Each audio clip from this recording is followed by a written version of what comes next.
bass from the expensive sound system upstairs didn't just vibrate the floorboards. It rattled the very fillings in my teeth. Dust motes danced in the sliver of light coming from the crack beneath the door, falling like gray snow onto my bare, shivering shoulders. I stood at the bottom of the steep wooden stairs, my hand gripping the cold brass of the doorknob until my knuckles turned white. I twisted it again, harder this time, using both hands, hopping against hope that the mechanism was just stuck. It wasn't stuck, it was locked. The heavy bolt had been thrown from the other side, sealing me into the darkness. Panic began to flutter in my chest, a small, frantic bird beating its wings against my ribs. I pressed my ear against the wood, straining to hear over the pounding music. From the other side, the voice was muffled, but unmistakably icy. It was Delphine, my mother-in-law. Her tone was smooth, like velvet wrapped around a jagged knife. "Maybe you should stay down there until you can behave yourself," she said, loud enough for me to hear, but quiet enough to be missed by the party guests. "My name is Bryony," I whispered to the empty, musty air, my voice shaking more than I wanted it to. "And I was just locked in a basement during my husband's 30th birthday party." I raised my fists and pounded on the door, the sound dull and pathetic against the roar of the celebration above. "Let me out!" I screamed, but a sudden cheer from the guests drowned out my desperation, burying me alive in my own home. My hands stung from hitting the solid oak, a sharp, throbbing pain that traveled up my wrists. I was about to scream again, to throw my entire body weight against the barrier, when I heard a familiar voice joining the laughter on the other side. It was a deep, rich laugh, the kind that used to make my stomach do flip-flops when we first started dating. It was Cedric, my husband. I held my breath, pressing my ear so hard against the wood that it hurt. "Don't worry, Mom," Cedric said, his voice filtering through the cracks in the door frame. "Just keep her there until she cools off. She's been way too much today. We can let her out when the cake is cut." The tears that had been gathering in my eyes instantly dried up. They were replaced by a hot, searing heat that started in the pit of my stomach and shot up to my face. It wasn't sadness anymore. It was pure, unadulterated rage. He knew. He wasn't just a bystander. He was an accomplice. He was out there, drinking expensive scotch and accepting gifts, while his wife was locked in the dark with the spiders and old holiday decorations. I fumbled in the pocket of my cocktail dress for my phone. I needed to call someone. Anyone. I pulled the device out, the screen glowing brightly in the gloom. My heart sank like a stone. The signal bar showed searching, and the battery icon was red. I had 7% battery left. The thick concrete foundation of the house was blocking my service. I was trapped, alone, and running out of time. I sank onto the bottom step, pulling my knees to my chest, trying to preserve my body heat in the damp, subterranean air. My mind drifted back to 2 hours ago. It felt like a different lifetime. I had been in the kitchen, frantically trying to arrange the gourmet appetizers on the silver platters. I wanted everything to be perfect for Cedric's milestone birthday. I had spent weeks planning this, curating the menu, and sending the invites. Delphine had glided into the kitchen, wearing a silver dress that cost more than my first car. She watched me with eyes that looked like polished river stones, hard and cold. "Maybe don't touch the food, Bryony," she had said, snapping her manicured fingers at me. "You'll ruin it, just like you're ruining this marriage." I had dropped a cracker, my hands trembling from the sudden verbal assault. "I'm just trying to help, Delphine," I had stammered, bending down to pick it up. She laughed, a harsh, barking sound. "Help! You are a liability. Look at you, you're a mess. You don't fit in this world, dear." When Cedric walked in a moment later, I looked to him for defense. I wanted him to tell his mother to stop, to stand up for his wife. Instead, he looked at the cracker on the floor and sighed, shaking his head. "Stop being dramatic, Bryony. Just let Mom handle it. She knows what she's doing." He walked away without looking me in the eye, leaving me feeling small and alone in the kitchen I had painted myself. The memory shifted to what happened right before the lock clicked. The party was in full swing, a whirlwind of perfumes and expensive colognes. I was circulating, trying to be the good hostess, holding a heavy tray of champagne flutes. That was when I heard Delphine holding court near the grand fireplace. A group of Cedric's old college friends and their wives surrounded her. "It's a shame, really," Delphine whispered, loud enough for half the room to hear. Cedric! Wife doesn't even have a real job. She just leeches off him. Poor boy is exhausted trying to support her whims. I froze. I worked 50 hours a week as a graphic designer, running my own freelance business, but to Delphine, anything that wasn't high finance or corporate law wasn't real work. I set the tray down with a clatter and walked over, my cheeks burning. That is a lie, Delphine, I said, my voice steady despite my nerves. And you know it. Delphine smirked, sipping her wine, looking delighted that I had taken the bait. It's true though, dear, you're decorative at best, and barely that. Before I could respond, she motioned to her brother, a large man with hands like shovels who acted as her personal heavy. He stepped forward, grabbing my elbow with a grip that bruised. Let's get some air, he growled. He marched me through the kitchen, opened the basement door, and shoved me into the darkness. I stumbled down the stairs, catching the railing just in time as the door slammed shut and the lock clicked. Now, sitting in the dark, the pieces of the puzzle clicked together with terrifying clarity. This wasn't a spur-of-the-moment decision. Delphine hadn't just lost her temper. This was a calculated extraction. She wanted me gone so she could play the matriarch without interference. She wanted to be the main woman in Cedric's life tonight, and I was just an obstacle to be removed and stored away like an unwanted piece of furniture. The basement was unfinished, a stark contrast to the opulence upstairs. The air smelled of mold, wet earth, and gasoline from the lawnmower stored in the corner. There were no windows, only small, rectangular vents near the ceiling that were too high to reach and too small to crawl through. It was a concrete box. Above me, the floorboards creaked rhythmically. Someone tapped a spoon against a glass, the high-pitched ding-ding-ding echoing through the floor. "Speech time!" a voice yelled.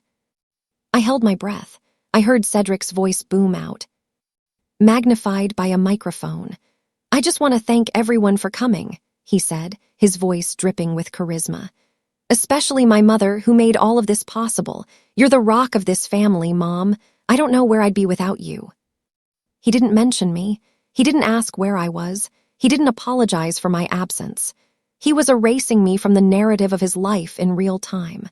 I realized then that my marriage wasn't just struggling, it was dead, and I was currently sitting in its grave. Despair threatened to swallow me whole, a dark tide rising in my chest, but then a thought sparked in my brain. Technology. Earlier that day, I had set up a nanny cam in the living room. We didn't have kids, but we had a new puppy that tended to chew the antique furniture legs, so I had linked a small, discreet camera to an app on my phone to keep an eye on him. I scrambled to unlock my phone again. The battery had dropped to 6%. I prayed the Wi-Fi signal was strong enough to penetrate the thick floorboards. I opened the app, my thumb hovering over the icon. The screen swirled with a loading circle for agonizing seconds. Come on, I whispered. Then the image popped up. It was a grainy, wide-angle view of the living room directly above me. I saw the backs of guests' heads, the sparkle of jewelry, the crystal chandelier. And there, in the center of the frame, were Delphine and Cedric. They were standing arm in arm, looking like royalty. Delphine was holding the microphone now, laughing at something I couldn't hear. "Oh, Bryony," Delphine was saying into the mic, answering a guest's question I hadn't heard but could guess. "She had a bit too much to drink early on. You know how she gets. She's resting it off in the guest room." Cedric smirked beside her, nodding in agreement. "She's not really cut out for high society," he joked, eliciting a ripple of laughter from the crowd. Watching them on the small, cracked screen of my phone, something inside me broke. But it wasn't a break that left me weak or crumbling. It was the snapping of a tether. For years, I had tried to be polite. I had tried to be the dutiful daughter-in-law. I had bitten my tongue until it bled, swallowed my pride, and apologized for things I hadn't done. They had taken my kindness and used it as a weapon against me. They mistook my silence for weakness. "They locked me out of my own life," I whispered, my voice hard as flint. On the screen, I watched Cedric raise his glass high. "To finally being free to enjoy the night," he cheered. The guests laughed and clinked their glasses. They were toasting to my imprisonment. They were celebrating my erasure. My phone buzzed in my hand, startling me. A system notification popped up, covering the video feed. Low battery. 5% remaining. I didn't have time to cry. I didn't have time to feel sorry for myself. I had 5% of battery life to save myself. If the phone died, I would be stuck down here until they decided to let me out, likely in the morning when the mess was cleaned up and I was thoroughly broken. I wouldn't give them that satisfaction. I wiped my face. It was time to fight. I closed the camera app immediately to save power. I needed to make a call. I tried dialing my best friend, but the call failed immediately. No signal. I tried my parents, but the same thing happened. The concrete walls were a fortress against cellular waves. I held the phone up high, standing on my tiptoes on the bottom step, waving it around like a frantic flag, searching for just one bar of service. I moved toward the corner, near the water heater, then back to the door. Finally, near the crack of the door frame where the wood met the drywall, one tiny bar flickered into existence. I didn't waste time trying to call friends who couldn't help or family who lived too far away. I needed authority.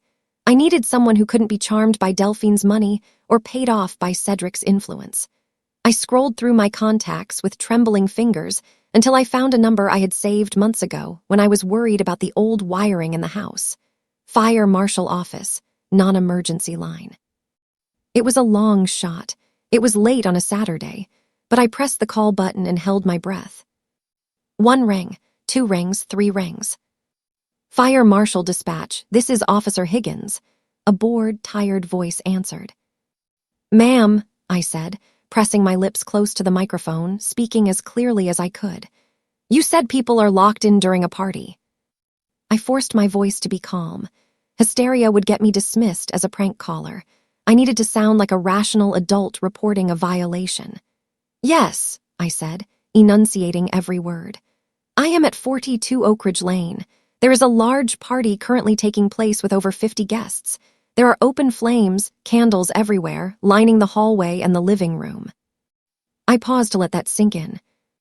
I am currently locked inside the basement, I continued. The door has been locked from the outside. There is no other exit. There is no ventilation down here. I am trapped in a confined space while a party with significant fire hazards is occurring directly above me. The dispatcher's tone changed instantly. The boredom vanished, replaced by sharp professionalism. Ma'am, did you say the door is locked from the outside? Are you unable to leave? Yes, I said. My mother-in-law and husband locked it. They are refusing to let me out. That is a major safety code violation, the officer said, her voice stern. And it's illegal confinement. Are you in immediate danger? Do you smell smoke? If a fire starts, I will die, I said bluntly. I have no way out. The windows are sealed. Stay put, she said. We are dispatching a unit now. Do not hang up. In the distance, through the vents, I heard the faint wail of sirens growing louder. The sirens grew louder, screaming closer to the house until they were deafening. I heard the music upstairs cut out abruptly. The heavy thumping of bass was replaced by confused murmuring and the shuffling of feet. Then, pounding on the front door, not a polite knock, authoritative, heavy banging that demanded entry. Fire department, open up, a deep voice bellowed. I watched the crack under the basement door, straining to hear every word. Who called the fire department? I heard Delphine shriek. Her voice was high and tight, losing its composed veneer. This is a private event. Probably a neighbor complaining about the noise, Cedric said, his laugh nervous and jittery. I'll handle it. Everyone just relax. I heard the front door open. Is there a problem, officers? Cedric asked, using his best charming businessman voice. We're just having a small birthday celebration. We received a report of a person trapped in the residence in violation of fire codes, the firefighter said, and a report of hazardous conditions involving open flames and blocked egress. Trapped, Delphine laughed. But it sounded forced and brittle. That's ridiculous. Everyone is right here. We're fine. We need to inspect the premises, the firefighter insisted, stepping into the foyer. Specifically the basement. We have a report that someone is locked inside. The basement, Cedric stammered. It's just storage. No one is down there. It's a mess.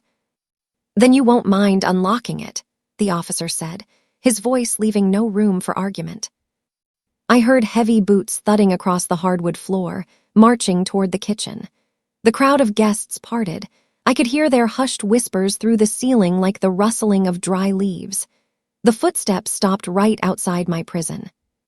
"Unlock this door, sir," the fire marshal ordered. I don't have the key on me," Cedric lied. I knew the key was hanging on the hook right next to the door. "Sir, if you do not unlock this door immediately, we will take it down with an axe," the marshal warned. "And you will be cited for obstruction." There was a long pause, a jingle of keys from Delphine's pocket. She had taken them, and then the lock clicked. The door flew open, slamming against the wall. Light from the kitchen flooded the basement, blinding me for a second. A firefighter in full gear stood at the top of the stairs, a flashlight cutting through the dust. "Ma'am, are you okay?" I walked up the stairs slowly, blinking. I was covered in dust, my mascara was smudged, and my dress was wrinkled. I emerged into the bright kitchen like a ghost rising from a tomb. The entire party was staring at me. 50 people, silent, holding their drinks, jaws dropped. I looked at the fire marshal and smiled through the tears drying on my face. "I am now," I said. The marshal looked at Cedric, then at the lock mechanism. "Who locked this door?" Delphine immediately stepped forward, her hands raised in a placating gesture, her face twisting into a mask of faux concern. "Oh, officer, it was all a terrible misunderstanding. The door sticks. We didn't know anyone was down there. We've been looking for her everywhere." Cedric nodded vigorously, sweat beading on his forehead. "Yes, exactly. She must have gone down to get some wine and the door jammed. She must have locked it herself by accident. We had no idea." I stared at them. The audacity was breathtaking. They were going to gaslight me in front of the fire department and 50 witnesses. They were going to make me look like the crazy, clumsy wife. "Is that true, ma'am?" the marshal asked me, his eyes narrowing. I reached into my pocket and pulled out my phone. It had 2% battery left, just enough to burn their lies to the ground. "Funny you should say that," I said, my voice ringing out clearly in the silent kitchen. "Because I have a security system." I tapped the screen and brought up the recorded clip from the nanny cam. I turned the volume all the way up. "It caught everything," I said, holding the screen up for the marshal to see. "Let's watch the replay." The marshal leaned in, his face stern. On the small screen, the video played clearly. It showed Delphine standing by the basement door moments after I was thrown down by her brother. "Make sure it's locked tight." Delphine's voice was tinny but undeniable on the recording. "I don't want her coming up and embarrassing us. She ruins the aesthetic." "Don't worry, Mom," Cedric's voice replied on the video. "She stays down there until the party is over. She needs to learn her place." The video ended. The silence in the kitchen was heavy, suffocating. It was the kind of silence that comes before a thunderclap. A collective gasp rippled through the guests. People started whispering immediately, their eyes darting between me and the hosts. The marshal straightened up, his expression dark and furious. He turned slowly to face Delphine and Cedric. They looked pale, like the blood had been drained from their bodies. "Ma'am, sir," the marshal said, his voice low and dangerous. "That is not a jammed door. That is unlawful confinement. You knowingly trapped a person in a room with no egress during a gathering with fire hazards. This is a criminal offense." Delphine opened her mouth to speak, but no words came out. She looked around the room, realizing her social standing was crumbling by the second. The guests were no longer just staring, they were pulling out their phones. Flashes went off. People were recording the scene. The whispers turned into open judgment and shock. "I can't believe they did that," someone muttered near the fridge. "That psycho," another whispered. "Did you hear what he said? Learn her place." Cedric turned to me, his face twisted in a snarl. He leaned in close, hissing so only I could hear. "You're ruining everything. Do you have any idea what you've done? You're embarrassing us." I looked him dead in the eye. I didn't feel fear anymore. I didn't feel love. I felt nothing but a cool, detached clarity. "I'm ruining everything," I asked calmly. You locked your wife in a basement to please your mother. You ruined this. I'm just turning on the lights." Police officers, who had been called by the fire marshal for backup, stepped into the kitchen. Their hands were resting near their belts. "We're going to need everyone to step back," one officer said. "We need to assist in questioning the homeowners regarding a domestic dispute and false imprisonment." I didn't stay to watch them get handcuffed, though I heard later that they were detained for questioning and cited. I walked out of the front door, past the flashing red lights of the fire truck and the blue lights of the police cruisers. The night air felt amazing. It was cool and crisp, smelling of freedom and pine needles. It cleansed the stale basement air from my lungs. A reporter from a local news site, who monitored emergency scanners, was already there, camera poised. He saw me walking out, looking disheveled but dignified. Ma'am, he called out, jogging over. "Can you tell us what happened? The scanner said someone was trapped. Was there a fire?" I stopped. I looked back at the house that had been my prison for the last 3 years. "Party host locked wife in basement," I said simply. "Make sure you spell their names right." As I walked toward my car, I heard Delphine screaming from the doorway as the police held her back to ask questions. "You'll regret this. You'll be nothing without us. You're nobody." I got into my car and locked the doors, but this time I was the one holding the key. I started the engine and drove away without looking back. The next few days were a blur of silence. I checked into a cheap hotel on the edge of town. I didn't turn on the TV. I didn't log onto social media. I just slept, ate takeout, and breathed.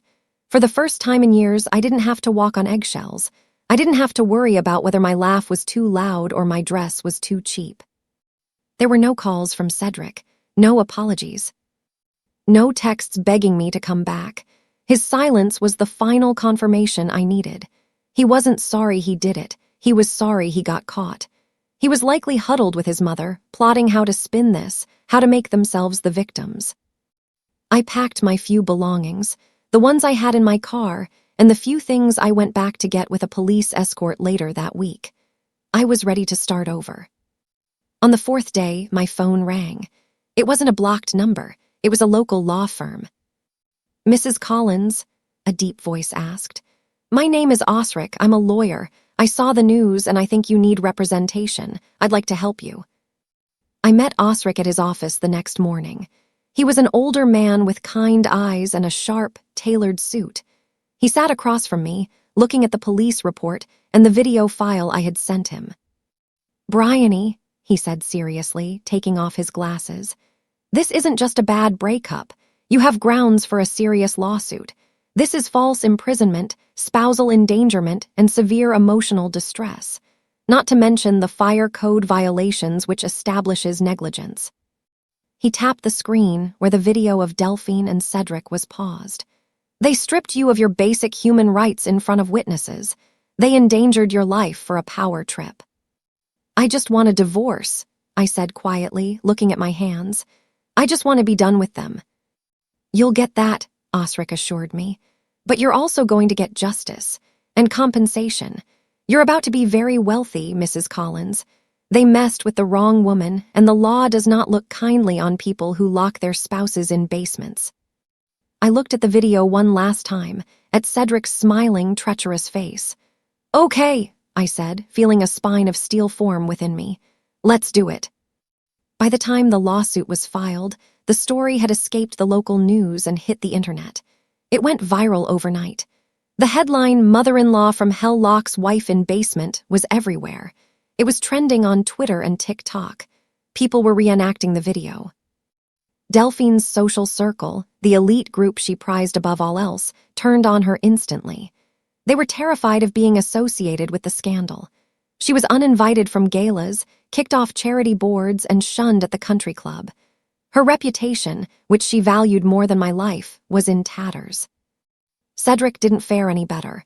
His prestigious finance firm suspended him pending an investigation into conduct unbecoming and negative media attention. He was toxic. I finally turned my phone back on to check my messages. There were 12 voicemails from Delphine. "You ungrateful little brat," she screamed in one, her voice cracking. You destroyed my family, you destroyed my reputation. How dare you? I deleted them one by one, feeling lighter with every press of the button. They couldn't hurt me anymore. 2 weeks later, I signed a lease on a new apartment. It was small, located near the coast. It had big windows that let in the salty breeze and the afternoon sun. Most importantly, there were no basements. It was on the second floor, full of light and air. I spent the first day just sitting on the floor, enjoying the silence. It wasn't the silence of being ignored, it was the silence of peace. I put up my own pictures. I bought cheap, colorful mugs that Delphine would have hated. I went to the shelter the next day and adopted a cat. She was a scrappy little calico who had been found trapped in a storm drain. I named her Freedom. As I was unpacking my last box, a certified letter arrived. I recognized the handwriting immediately. It was from Cedric. My hands shook slightly as I tore open the envelope. I expected legal threats, but what I found was even more pathetic. The letter was a desperate plea. It wasn't an apology, it was a beggar's request. "Bryony, please," he wrote, his handwriting messy and hurried. "Mom has lost everything. Her friends won't talk to her. My job is on the line. We can work this out. Please don't press charges. I love you. We can go to therapy, just make it stop." For a split second, I felt a twinge of pity. I remembered the man I thought I married. I remembered the good times before his mother's influence poisoned everything. Then, out of curiosity, I opened a dating app I had heard my friends talk about. I created a fake profile just to check. I searched for men in his area. There he was, Cedric. His profile photo was new, taken at the party, cropped to remove me. His bio read, "Just got out of a crazy relationship. Looking for someone who knows how to have fun and doesn't take life too seriously." He had posted it the same night I was locked in the basement. The pity evaporated like water on a hot griddle. I threw the letter in the trash. I called Osric the next morning.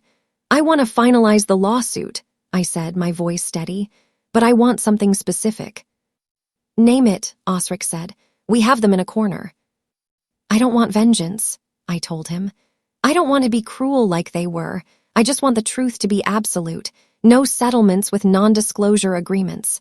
I want everything on the public record. I want them to admit what they did in open court." Osric paused. "If we do that, they will be humiliated publicly. It will be in every paper. They will fight hard to keep it quiet." "They humiliated me publicly," I said. "I just want the world to know exactly who they are. No more hiding behind money and influence." "Understood," Osric said. I took the full, unedited video file from the nanny cam, the one that showed the locking, the mocking, and the rescue, and I sent it anonymously to the biggest media outlet in the state. The story exploded. It wasn't just a local scandal anymore, it was national news. The headline read, "Woman locked in basement by in-laws, calls fire marshal to escape."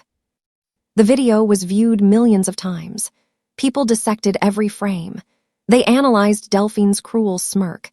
They tore apart Cedric's cowardly laugh. It became a case study in toxic family dynamics. Comment sections were filled with support for me. "She is a hero for calling the fire marshal. That is genius. I would have broken the door down. She is so calm. I hope she takes them for everything they have." The fire department even issued a public statement, commending me for reporting a safety hazard and refusing to accept dangerous conditions. I wasn't just a victim. I was a symbol of standing up for oneself. Strangers were cheering for the woman in the basement. The day of the court hearing arrived. The courtroom was packed. Reporters were jostling for position outside. Delphine arrived wearing black, trying to look frail and victimized. She dabbed at her dry eyes with a handkerchief. Cedric sat beside her, staring at the floor, unable to look at anyone. He looked smaller than I remembered. I walked in with Osric, head held high, wearing a bright red dress. I wasn't hiding. The proceedings were short. The video evidence was irrefutable. The fire marshal's testimony was damning. The judge looked at Delphine and Cedric with pure disgust. "This was not a prank," the judge stated, peering over his glasses. This was cruel and deliberate endangerment. You treated a human being like an object to be stored away because she was inconvenient. He banged his gavel. Both were fined heavily for fire code violations and false imprisonment. But the civil ruling was the real victory. I was awarded full restitution for emotional damages, and my divorce was granted instantly. When the settlement money hit my account, it was a staggering amount. Cedric and Delphine had to sell the house with the basement, to pay me. They had to sell their status symbol to pay for the freedom of the woman they tried to trap. I didn't keep all of it. I didn't need their blood money to be happy. I kept enough to buy my small apartment and start my own design firm, securing my future. The rest I donated. I wrote a check to the local women's shelter and legal aid fund for victims of domestic abuse. I attached a note. For anyone who's ever been locked away, here is a key. A week later, I received an envelope in the mail. It wasn't a legal notice. It was an invitation on heavy cardstock.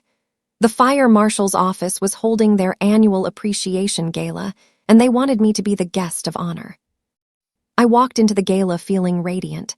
The cameras flashed, but this time I wasn't shielding my face. I was smiling. The fire marshal who had rescued me shook my hand on stage. "You saved yourself that night," he said warmly.